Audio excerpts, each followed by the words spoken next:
Hi, my name is Rev Dale Brown, and I get the joy and privilege of being the senior pastor here at Community Church. You might wonder why I'm dressed so casually for the podcast. We're filming this on, let's see here, Austin is the person who films. It is May 3rd, a Wednesday, and later today I have a health assessment. So I had to dress so I could go and do that health assessment at my new gym. So please excuse my dress. I'll try to do the best I can and maybe do better later or another time. I want to talk to you a little bit about a question that was raised in a trustee meeting, and I want to address it with the trustees, but I also want to share with you so everyone has access to this knowledge. And it has to do with something that we as United Methodists do that in one way is unique to us, but in a second way is the same as what other denominations do as well. Every year, based on certain calculated information we supply to the annual conference, and then multiplied by a benevolence ratio, we determine what our apportionment or benevolence payments are to the annual conference. We currently pay somewhere between $53,000 and $55,000 a year. And that's a lot of money. And in this era of being frugal with our money and being conservative, we want to make sure that we get our money's worth, whatever that might mean. And I think it will mean different things to different people.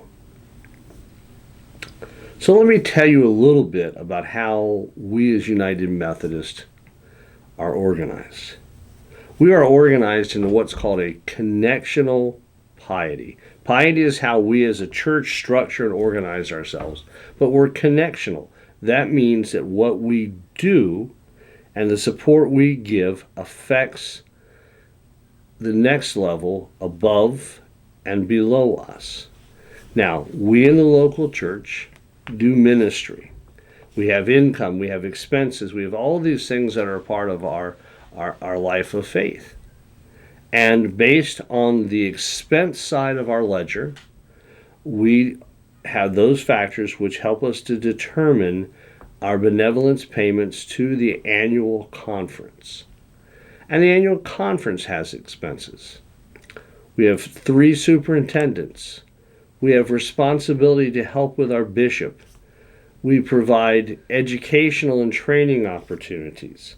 We resource churches with monies to help them should there be a building emergency. We make loans to the local church from the annual conference, and one of those loans we received here at Community Church to the tune of $25,000 during the renovation of the Nook. So we both pay into the annual conference and we receive the benefit of the annual conference. Because of the monies that we send to the annual conference, no local church or local pastor bears the full brunt of caring for the total expense of having a clergy person appointed there. So there's lots of things, mainly in and around the issues of resources, loans, educational opportunities, encouraging mission, and pastoral support and leadership support that we receive from the annual conference through our benevolence payments. Now, as we said, we're a connectional system, and what happens above us and below us has an impact.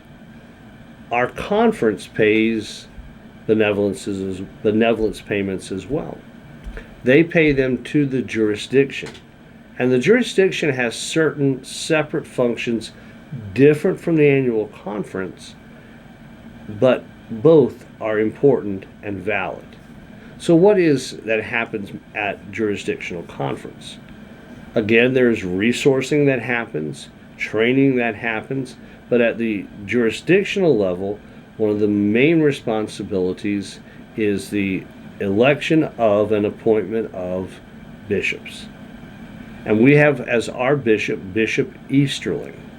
And Bishop Easterling has done a tremendous job in the life of our conference.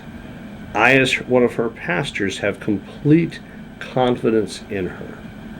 And I believe that she is the right person, the right woman for the positions that we need today, for the challenges of today. Jurisdictions meet somewhere within the bounds of what we are a part of, called the Northeastern jurisdiction of the United Methodist Church. That means we are connected to those churches which run north of us. So we are the southernmost conference in the life of the Northeast jurisdiction. That being said, that means Baltimore, Washington, Philadelphia, Pennsylvania, West Virginia, New Jersey, New York, Maine, and there's probably one or two that I'm missing, are conferences that are connected to us.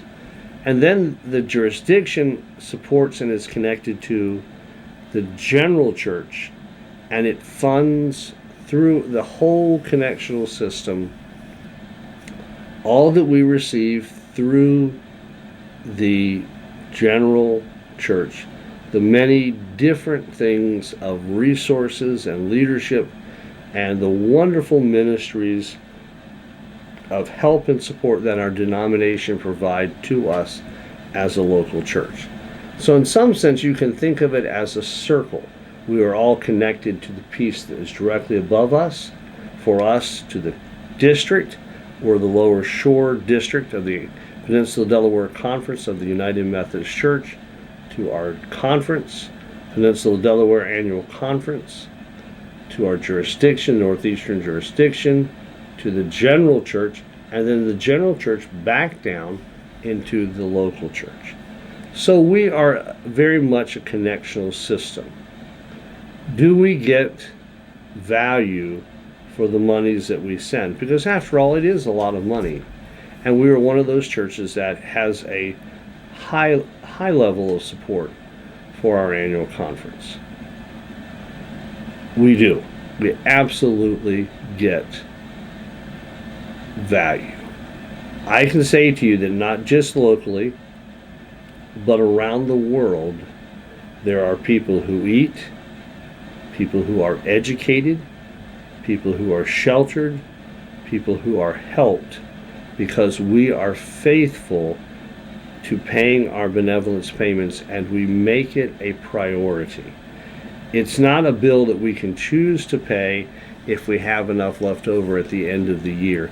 It is our commitment to our denomination as a people called Methodists that is not a burden, but it's a privilege to pay. So we pay it because, again, we're connected, and we get a lot for it. Think of all the impact you can have around the world, and how we as an entire denomination can have greater impact in working together. It's not only a focus on the local church, but it's a focus on the greater world that we as a people called Methodist, the United Methodist Church, can touch.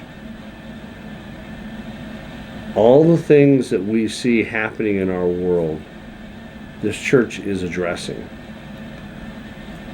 Feeding, violence, education, all of these opportunities are paid for, are helped through this church being faithful to its benevolence payments, and other churches as well. What I'm going to be doing for this trustee meeting, just so you know, and once I have a copy, I'll be glad to share it with you, is that our annual conference takes $1 from our benevolence payments. And it's not a real dollar, it's a figurative dollar. And they will look at how much of that dollar goes to every one of the different ministries and concerns in the life of the annual conference and beyond. One of the great things about the Peninsula Delaware Conference, of which I am a member, is that we have been faithful in paying our benevolence payments to the jurisdiction and the general church. I'm thinking it's probably now 27 or 28 years of perfect payment. It's the highest rate in the entire denomination. And I will take that sheet that shows you where all those things are and how the money is spent. Now, I'm going to tell you right up front, there are going to be some of you who are going to say, I don't like that. And that's okay.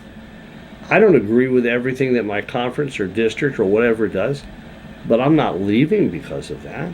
I'm not going to get mad because of that. I'm going to ask questions. I'm going to seek to learn more and to grow more in understanding that reality. So that's coming up on a trustee meeting. If you ever want to learn more about our system, about who we are as a people called Methodists, I'm still learning a lot. Just sit down and talk with me. Come to my office. It's important. It's valuable. But we allow the local church to support others. Every denomination has some form of way that they care for their entire denominational concerns and organizations. The only ones that don't are perhaps independent churches, and that's not who we are or what we are about. God bless them, and God bless the United Methodist Church. Thank you for listening, and have a great day.